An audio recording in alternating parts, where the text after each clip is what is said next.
is serious about seeking unity, the first thing he should do is rescind his appointment of Steve Bannon. As long as a champion of racial division is a step away from the Oval Office, it will be impossible to take Trump's efforts to heal the nation seriously. That is Senator Harry Reid blasting President-elect Donald Trump's appointment of Steve Bannon as his chief strategist, an equal, he calls him, to his chief of staff. Now, more than 100 Democrats are calling on Trump to rescind Bannon's hire. One of those lawmakers is Democratic Congressman Tim Ryan of Ohio. Thank you for being with me. Thanks for having me. That's not going to happen. I appreciate your letter, and the public can do with it what they will, but it's not going to happen. So now it's going to be incumbent on you guys to work with Bannon and that administration. Will you do it?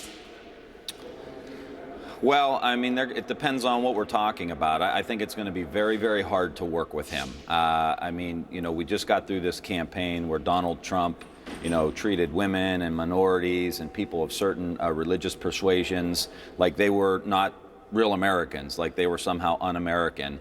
And if they're going to be pushing an agenda that defunds Planned Parenthood or tries to kick people off their health care, you know, we're not going to be able to work with them. And I can see a scenario where there's going to be a lot of Democrats who aren't going to want to be in meetings or are not going to want to work with Trump if that guy's in the room. So I mean, how he is has that a history different of then? this. Because, look, the American people elected Donald Trump, right? And you are a representative paid for by the taxpayers of America. That's where your salary comes from. How is that different than Mitch McConnell saying in 2008 our number one priority is going to be to make President Obama one-term president? At some point, you got to meet in the middle on things that are critical to the American public, no?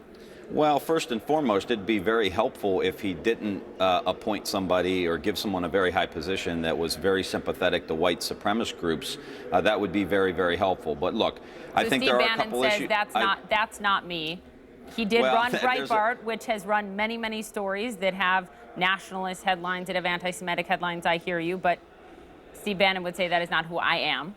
Well, if the standard's that low these days, Poppy, then we have a real problem, because I know your network doesn't promote things like that. A lot of newspapers, a lot of websites don't promote that kind of rhetoric or give a platform. And now that platform is in the White House, the people's house. And that, to me, is unacceptable. Look, if Donald Trump talked about draining the swamp, if he wants to drain the swamp, let's do it. We're in. Like, let's publicly finance campaigns. Let's get all this dark money out of politics. We'll agree with him on that. He wants to rebuild the country. Let's do it. Let's have Buy American provisions in there, so we get American steel, American concrete. There are things we could work on with him on, but if he pushes this right-wing agenda, we're going to fight him every step of the way. Let's talk about you, because you have been in the headlines a lot over the past 48 hours or so. Nancy, obviously the election of the leader of the House in your party has been postponed to November 30th. Politico puts it as you are, quote, cautiously weighing a bid for minority leader. Do you think that your party in the House needs new representation? If so, are you the guy to do it? Do you want Nancy Pelosi's job? That's the conversation we're having right now. My main goal was to get the election delayed. We were supposed to have it tomorrow, and now it's delayed for a couple weeks so we can actually have that conversation. And look, let me just say, I love Nancy Pelosi. She's an amazing woman. She's got more energy than probably half of our Democratic caucus, and a terrific fundraiser. And I don't blame her for the past election. It wasn't her fault. We did get caught up in a national wave. Now? Do you want her job? Well, do you think you know the voters you need to tap into, being from, you know, one of the Rust Belt states that you guys lost? That I do. I do know the voters we need to get back into the fold, and I probably know them as well as any other political figure in the country. I grew up just outside of Youngstown, Ohio. My buddies are working steel mills and working the building and construction trades, kids and buddies that I went to high school with. And we need to make sure that those people feel welcome in the Democratic Party. Look, we're fighting for women. We're fighting for minorities. We're fighting all these issues that Donald Trump is going to try to jam down our throat. But he did do very well with these blue-collar workers, and blue-collar workers should be voting blue. So let's talk about how you're going to do that, right? Because I spent time in your state with them ahead of the election. I had lifelong Democrats, not one, not two, not three, a number of them, say to me, I'm voting for Donald Trump because at least he's going to try to bring my job back. Ohio has lost a third of its manufacturing jobs since 2000. People hated what she said about coal.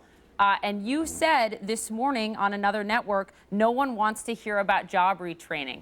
That's what Clinton talked about. So how are you going to get them back? Are you? I mean, because you can't say like Donald Trump, I'm going to bring your coal jobs back, because that's antithetical to where you stand.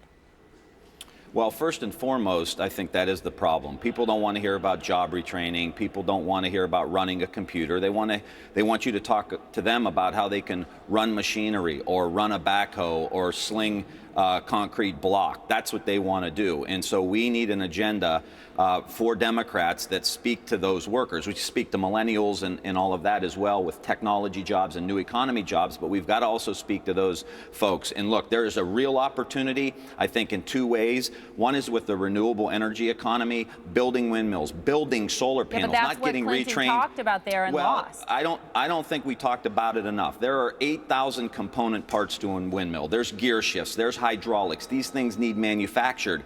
And if the United States of America says we're going into a clean energy economy and we are going to manufacture those products in coal country, in Youngstown, Ohio, in the industrial Midwest, in the Great Lakes regions. I mean, that is what we do in that region. We make those. So we need national policies that are going to allow us to get there. We spend hundreds of billions of dollars on defense spending. That spending should be spent in the United States, tier one, tier two, tier three suppliers. No, I mean, you asked me the question, so I just want to answer it, Poppy.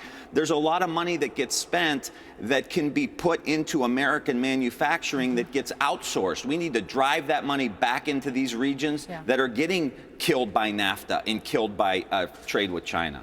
All right. DNC chair, there's a number of names being floated. Howard Dean, Keith Ellison from my home state of Minnesota. Who do you like for that job? I got a lot of respect for all of them. I don't have a horse in that race just yet. We've been pretty focused on the House of Representatives and what's happening here. That race, I think, is not until February. So, but it matters a lot because it matters for the direction of your party, a party that doesn't have such direction right now. All right. No, it sure does. That's going to be a huge pick for us. And look, you know, the Obamas are gone, the Clintons are gone, the Bidens are gone, Harry Reid's gone. There's no one at the DNC now. We got to say, what's America 2.0 look like, Poppy? And how does the Democratic Party get policies and proposals to help us get to that new iteration of the United States of America? America 2.0. That's interesting. America 2.0 and Democratic Party 2.0. I got to leave it there. We've got to reevaluate what we're doing as Democrats, especially in the Congressional Campaign Committee. I got to leave it there. America 2.0, Democratic Party 2.0. Do you want Pelosi's job? No answer yet. We'll see. We'll watch. Thank you, sir. Appreciate it.